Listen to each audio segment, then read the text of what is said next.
যে 57 জন চৌকস সেনা কর্মকর্তাকে হত্যা করলো,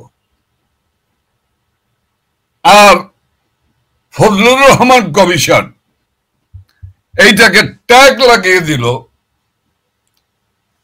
যে এই ষড়যন্ত্র আওয়ামী লীগ দলগতভাবে করেছে, এই ষড়যন্ত্রের সঙ্গে অমুক অমুক অমুক অমুক জড়িত ছিল।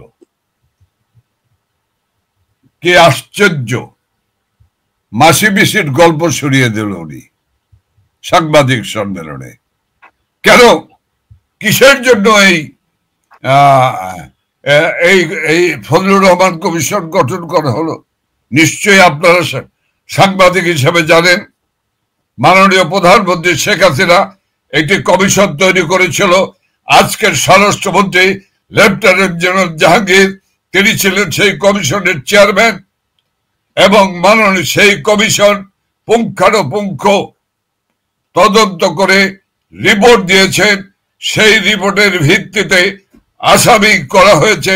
সেই আসামিদের বিচার, প্রায় 850 জন মিডিয়ার জওয়ান আসামি ছিলেন এই হত্যাকাণ্ডের জন্য। সেই আসামিদেরকে বিচার করার জন্য একটি বিশেষ আদালত তৈরি করা হয়। সেই বিশেষ আদালতটি তৈরি করা হয়েছিল আলিয়া মাদ্রাসা প্রাঙ্গণে।